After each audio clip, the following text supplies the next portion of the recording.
Hey everybody, it's Josh with Cool Guys Nation. I'm here with Mike from Desperate Pace. And we are back again with another modified Mark IV.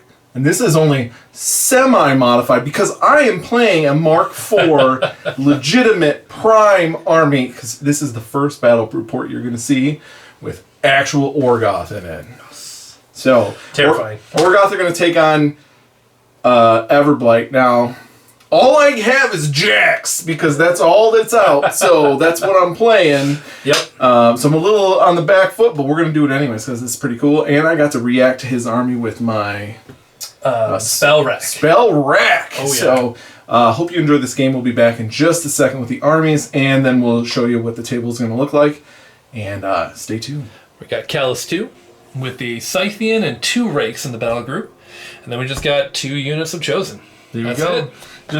Just a beat stick list with some sneaky guys to get in there to cause me trouble. Absolutely. Horus with 1,000 rats, and in his battle group, the only thing left in this army is 2 tyrants and 2 jackals. Now the jackals both have the pole arms, they have the berserk head, and they have shields, and both of the tyrants are also the same. They both have the scything scythe, and the shield gun, and the Pathfinder heads, which is not really Pathfinder. It's like when they charge, they get Pathfinder. But I call them the Pathfinder head because everybody will know what that means. And I just realized that I primed the wrong one, so these aren't actually the Pathfinder heads, but that's too bad. You're going to have to deal with it. And, for my spell rack, because I get to choose that, I'm going to take Silence of Death and Carnage. I want Carnage to make sure I'm hitting. Silence of Death because I need to kill those Chosen. And this will give me more damage and takedown so they don't get tough. They have tough, right? They have tough? Yeah, they don't need that anymore. So that will help with one guy.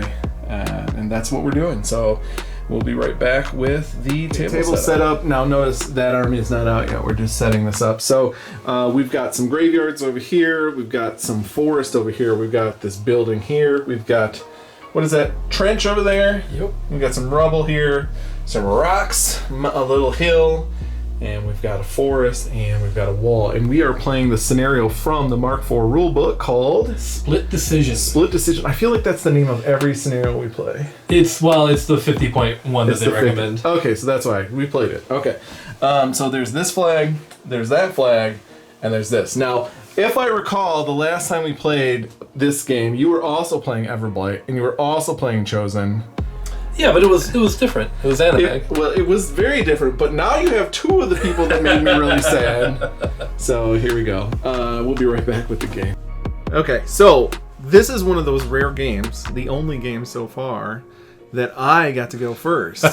So I don't know what I did wrong. I tried, guys. I'm sorry. You failed at rolling, but look at me. I'm just going like straight up. I'm going to just moving all my guys up as far as I can here. I'm not worried about focus on my guy because I don't think there's anything you can do or that I want to do. Oh, I know. I did cast the one upkeep that is, it removes tough.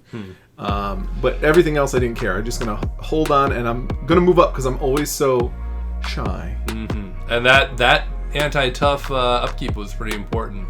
I start off by casting my 1 upkeep on Callus 2, which is the Blazing Path. So anything that ends within 2 inches of any of my models will be set on fire. After just, measuring out some things, because those jacks with Thresher are terrifying. They are absolutely, and I feel like this is a theme with your list where I just get really nervous about putting stuff too close. But I go ahead and I move up Callus on up. Just out of your threat range, but enough to threaten. Because with speed 7, I want to be able to threaten anything that you can put up there. For sure. Then I believe next I go ahead and move the... well, actually, I want to make sure I'm fully in the cover. He has Pathfinder, so he's good, just chilling in there. I don't think you had much shooting. Oh, you had like the little shield cannons, right? Yeah, the shield. I've got the shield cannons, and that's all I've got. And those are just POW 12, so those are nothing special. But Really, they're just on the shield as far as I'm concerned. Your army is so fast here. Super fast. And again, that large base cav gets a ton of distance here. So many. Like, look at this. So you get the, what was that, 12 inches of movement, because 7 + 5, and then I can just place them fully within 2 inches. I don't even use all of the distance, because that would be, I mean, thank goodness you went first, or else I would be all the way on the other side of the map. Rakes kind of hop out the side, cast Still as Death. There's no sense in running the rakes, ever, really, because you just move 7, and then rather than paying 1 to run, you pay 1 to hop the extra 5 inches. So you should never really run a rake. Scythian runs up the middle, and same thing on the other side. Hop that rake over, get that Still as Death out there, and then I just move up the Chosen. And we both did the same thing. We're moving our entire lines up here. Absolutely. If you notice, I do put that rake slightly within threat range, kind of as a, maybe you'll come and charge a rake and my Chosen can beat up on you. We'll see if he takes it. So I am not going to win the charge war here. You're going to get the charge off on me. And what I'm thinking is I'm going to basically take your charges away. So I'm running up my shield light jacks with 2-inch reach, and I'm like, I guess we're already in combat. I don't have an attack, but hopefully I'm going to weather the storm here, because I am planning on popping my feet after getting all the jacks into position. So I'm literally running my entire army, popping my feet, getting +3 arm, and no knockdown, and just being like, what are you gonna do here? And I'm just gonna be like, you got this round to kill me, and we'll see what happens. Which is, I gotta say, incredibly frustrating. Well, and smart. Yeah, the big jacks were armed 24, no knockdown. The little jacks were 22, something like that. Yeah, 22, and I placed them wrong, because I try to do a slam, which I actually get off. Because you move up. I move up, and I'm measuring here. Is that the slam spell? The slam is a spell that Force hammer or whatever. Man, I don't have that. Something like that. Something like that. But it slams if I hit, and I'm just moving up close enough where I can get that, and I'm gonna do a little slamming. So I boost a hit, and I end up rolling some dice here. It looks like you got your dice tray out now. Oh yeah. Ready to go. Look at me counting all my dice. This is very unlike me being so aggressive. I don't do this normally. Well, I think especially with the super defensive feat, I think that really makes a lot of sense. So you were slamming my Callus. Oh, that's right. Slam Callus into your cab. And so since they are damage too. Exactly, and since they're base to base, right, he doesn't move back at all, because he's already in contact with somebody. But that knocks down both the Chosen and Callus. Yeah. To take some damage. The Chosen, I'm looking at this. I think he healed, but I don't know if he should, because it's technically collateral damage, which is not an attack. Yeah. So I don't think he would have healed from that. Yeah. Spoilers, it ultimately doesn't matter. So I got my cards today, and you forgot your cards today. I did, yep. So. And you did the repo back to hide behind the building, I did. Right? Yeah, I believe that's what I did there. All right, so now I am in quite the predicament here. Okay, so I am looking here, seeing if I can get the Scythian in to slash some stuff up. I'm kind of walking around here, seeing maybe I could go for the assassination, but with the feet and everything all jammed up there, it's just not looking like it. Yeah, and defense 14, arm 21 under the... Wait. Correct. Yeah, 21 under the feet. So. Yeah. And I would have to first kill one of your arm 22 30 box heavies, or even the smaller one. Yeah, because you'll lose your attacks if you move out of... if you try to get away. So. Yeah, no free strikes, but I would lose my combat action. And my little jacks are all on fire. That's right. Mm-hmm. So instead, I opt to try and just back up. Because again, with no free strikes, there's really no penalty in backing up. Now, I do keep the Chosen. So here right now, I am shaking the knockdown. I pay a Fury at the top of my turn to stand back up. And Callus has a spell called Battle Lust, which adds an additional die to attacks. Now, ideally, I really want those charges with the Chosen, because they have the +2 damage to charge attacks, and then with Battle Lust, I can get the 4 die. We just showed a card, I don't remember what. Oh, right. I think I was You casting... used the card, yep. yeah. Mm-hmm. Oh, you got your Power Swell. Power Swell, yep, to add an additional Fury back, because I was thinking I was probably going to cast Battle Lust twice. So and there's my ghetto cards. Getting them ready because I'm about to get attacked. Yep. And so this is where I'm kind of like figuring I move the rake up to just be annoying to contest the scenario and the flag. And you do a little hippie hop. Again, casting Still's Death. So that way he can, if anybody moves or he tries to run away, the rake will get the counter charge off. This is just me lamenting the fact that I probably, there's no reason for my Chosen to be that far up. You know, they could because the whole point of this list, I have miles of threat, right? I with feet, it's an additional 3 inches. I could have kept them back in my deployment and still been able to charge. Well, but you also didn't expect me to certainly not run certainly not. Face and engage that was everything. A surprise. Again, really solid. So here I am with Callus, just making my attacks onto the little jack there. I'm thinking maybe if I can kill that jack there, I can trigger something, and But that's the little jack that could right there. Oh yeah, he lives with all the attacks, and Callus naturally has the repo, so he just repos back without the need of the card. Yeah. So now the Battle Lusted Chosen are going to just start wailing. Yeah, I think the one moves in, but they're still all engaged. Right. So. Since the unit starts off engaged, there's no way for me to get my charge attacks here. Because you don't have the Unstoppable card or whatever that Correct. is. I think that one costs points, though. So. Mm-hmm. All right, you're moving the Scythian first. That's right. So Scythian's coming on up. And he is going to take some attacks. Yes, he is. That poor little Jack's taking so much abuse already. Poor little arm 22 something. Hey, he's just a light Jack. Oh, good lord. He's a light Jack. I mean, he's a 9-cost light Jack, so he should do something, I guess. Yup. Now, the Scythian is a bit pillow-fisted here when it comes to that, killing the Jacks. He is, down 5?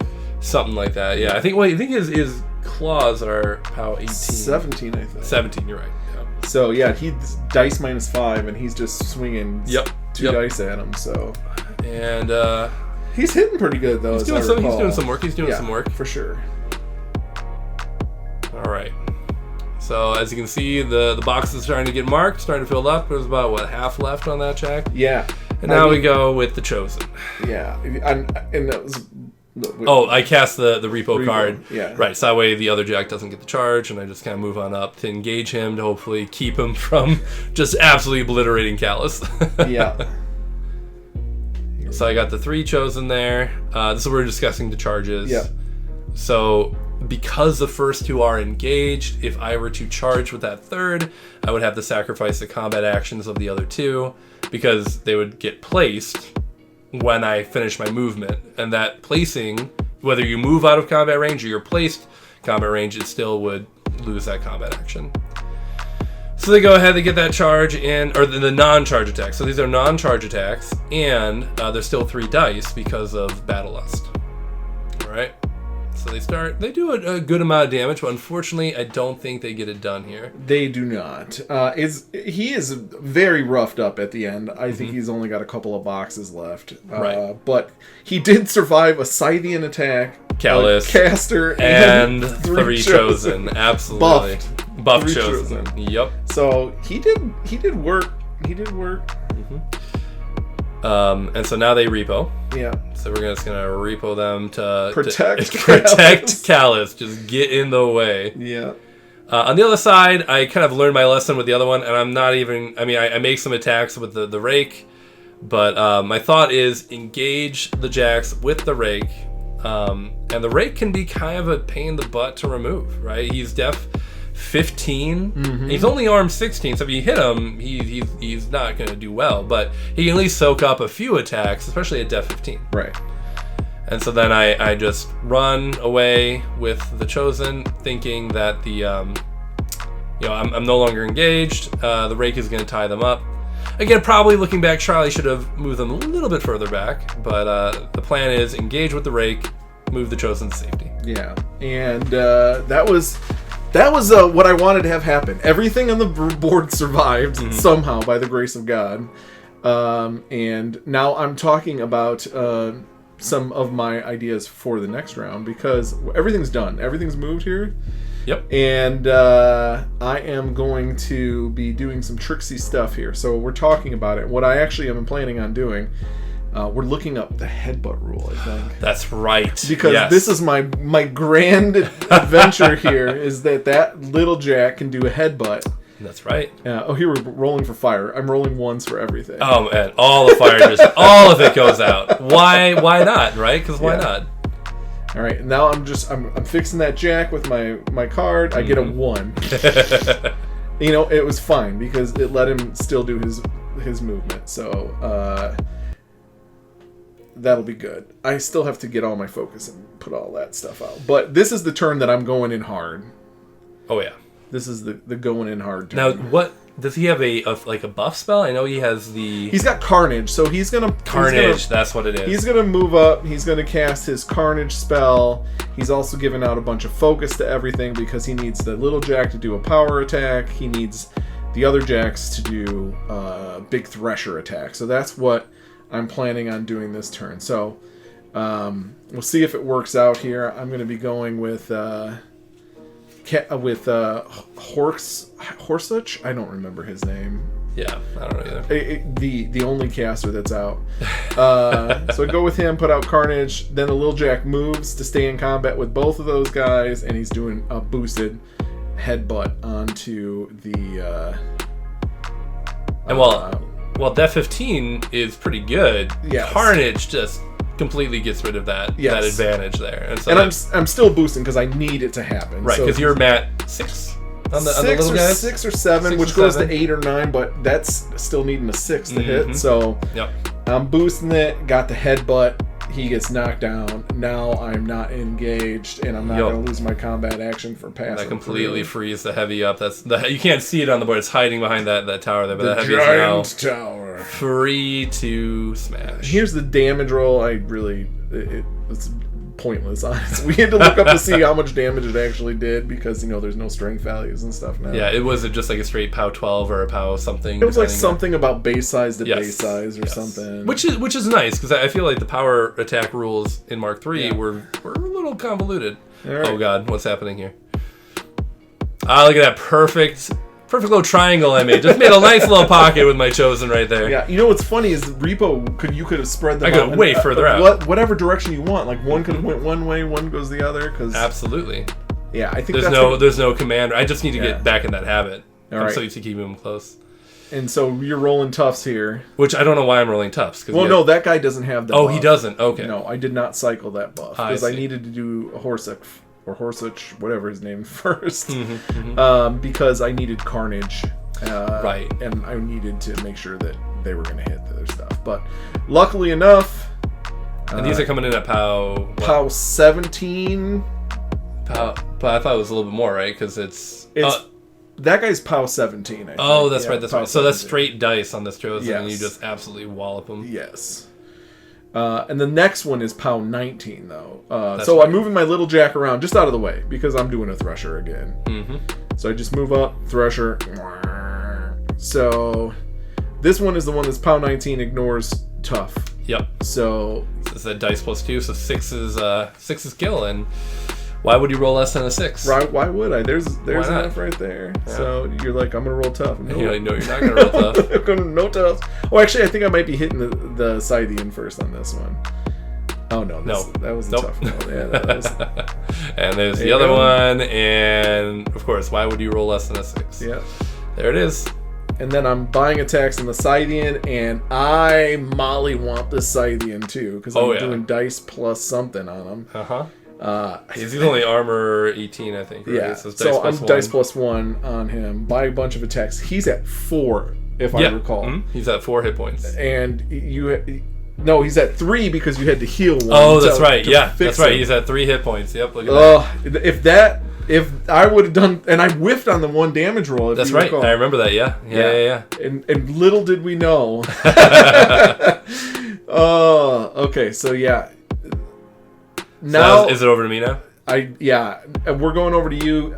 Right now, I cleared out both your chosen units. Your Scythian's on nothing. Mm-hmm. And my caster is pretty far away, but you've got plans here. Oh, yeah. So I am panicking, are my plans currently, because that was like 80% of my list just gone. And so Callus is staring down a light and a heavy and with a healthy rake, which is out of range. Mm-hmm. Can't get there.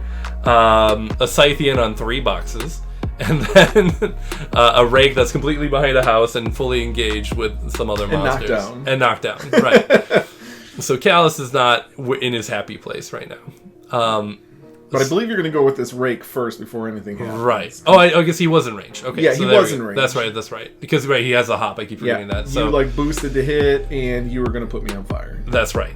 So importantly, the rakes, the field marshal, because everybody continuous fire on their melee, all the war beasts continuous fire on the melee. So I boost a hit, boost the damage, spike that damage. You did. You did a lot of damage. Yeah, I was pretty happy coming to confirm. And so get a good hit there. And now I cast Overrun. Now, importantly, you were so kind to leave you a barely alive Jack. Yeah. So I cast Overrun. Mistakenly, I cast Overrun on the Scythian. I meant to cast it on Callus because my thought was I'm moving the Scythian, but that's not how Overrun works. You have to cast on the caster. Yeah, that's and you give me the freebie to put it on the correct target. I could have totally moved that Jack back away from those guys, no problem, and I would have been out of range. But instead, you let Callus get on the Jack, which is pretty wounded, and so Callus is able to... Yeah, he has 4 hit points, and you obliterate him. Absolutely. He does not have his arm, and he's just... Oh, there it is. You let me move it over there, and then with the extra fury, I heal the body of the... Oh, right here. I'm like, I have 4 fury. I'm just going to cast a spell, and I pay the 3 to cast a Hellbrand on the heavy, even though it's full health, and there's no reason for me to do that. So I blow all my fury to just cast a spell, and then I'm like, oh, wait. Yeah, because I can't get it on the caster. So I'm just like, oh, yeah, let me just do this. Okay, cool. Did 2 damage to your Warjack. Great. And then I go to activate the Scythian, and I'm like, oh, there's an issue with that. He has no body right now. Yeah, and we're just playing friendly games, so that's fine. No big deal. But... I was like, maybe I'll be safe. I've got a 14 defense, and no chance. So that was me feeding. So I feed and do a little POW 12. I think it doesn't actually do much damage at all to him. This is me realizing what I've done. And then instead of casting spell, because there's no reason to do that, I instead just pay a fury to heal up his body by 1. So now Scythian's on 4, fully functional. Get the boosted die. It's not boosted, it's Murderous. Gets an extra die on... casters or on warrior models. Die -1. So the first one was 7 damage. Right. Then this one is another 7 damage. Mm-hmm. And then with that's enough to get him. Hey everybody, hope you enjoyed that first Orgoth game. Everything was going good until it wasn't going good. But it was a very fun first game. What did you think of them? Oh my gosh, terrifying. They are, and the way you can customize them to be beefy or damagey, and the spell rack was perfectly tuned against my list. It was really scary. Yeah, it was really nice. I loved the Thresher guys that just went in and was like, remember these cab? Yeah, absolutely. That was awesome. Until then the Scythian killed my guy. That'll happen. Hope you guys enjoyed this first official Mark IV game with at least half of the armies being Mark IV Prime. And like I said, check us out on all of our social media. Click the subscribe bell. Check out this channel over here. Desperate Pace. And like always, we'll see you on the table.